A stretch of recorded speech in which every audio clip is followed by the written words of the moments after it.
नमस्कार साथीहरू। अहिलेको अवस्था लगभग तेस्रो विश्वयुद्धको सुरुवात जस्तै जस्तै अवस्था आइसकेको छ। विशेष गरी हाम्रा नेपाली दाजुभाइ तथा दिदीबहिनीहरू लाखौँको सङ्ख्यामा, सायद 15-20 लाख जति Saudi, Dubai, Qatar, Iran, Bahrain, कुवेततिर हुनुहुन्छ। अहिले अब एक त यो खुराफाती अमेरिका, त्यसमाथि यो मुस्लिमहरूमा पनि दुई थरी, सिया र सुन्नीको झगडा।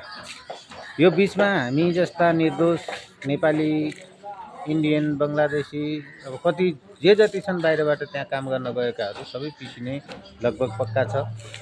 युद्ध अझै बढ्दै गयो, अझै लम्बियो भने त्यहाँ कैयौँ हताहती हुने सम्भावना छ। आफ्ना नेपाली दाजुभाइ दिदीबहिनीहरू एकदम सुरक्षित रहनु होला। नेपाल सरकारको आशा र भरोसा भन्ने कुरो केही पनि छैन, होइन।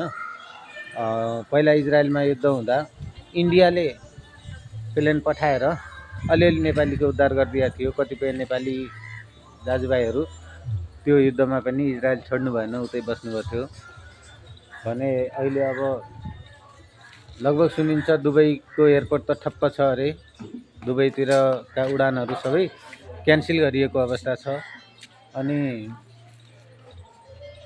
साउदी, कतार सबैको अवस्था त्यस्तै छ। युद्ध झन् चर्किएला जस्तो छ।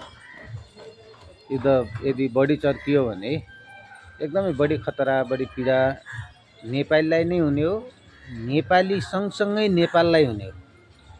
यदि युद्ध युक्रेन र रसियाको जस्तो 2 वर्ष 4 वर्ष लम्बियो, 2 वर्ष 4 वर्ष होइन, 6 महिना मात्रै त्यो युद्ध लम्बियो र नेपालीहरूले काम गर्न पाएनन् र घर खर्च पठाउन पाएनन् भने नेपालको अर्थतन्त्र बिल्कुल डगमगाउँछ, एकदमै डगमगाउँछ। त्यो नेपाल सरकारले पनि सोच्नुपर्ने हो।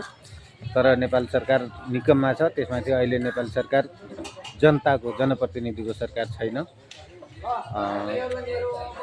अब सकेसम्म आशा गर्छौँ नेपाल सरकारले केही पहल गरोस्। आफ्ना केही दिनलाई भए पनि युद्धविराम गराएर अथवा आफ्नो जहाज चार्टर गरेर पठाएर नेपालीहरूलाई त्यहाँबाट कसरी हुन्छ फिर्ता पठाउने व्यवस्था गरोस्। सबैको चाहना त्यही हो। जहाँ हुनुहुन्छ, जस्तो अवस्थामा रहनुभएको छ, एकदम खुसी रहनुहोस्, सुरक्षित रहनुहोस्, शान्त रहनुहोस्, है त। र सबै नेपाली दाजुभाइहरू सुरक्षित रहनु होला।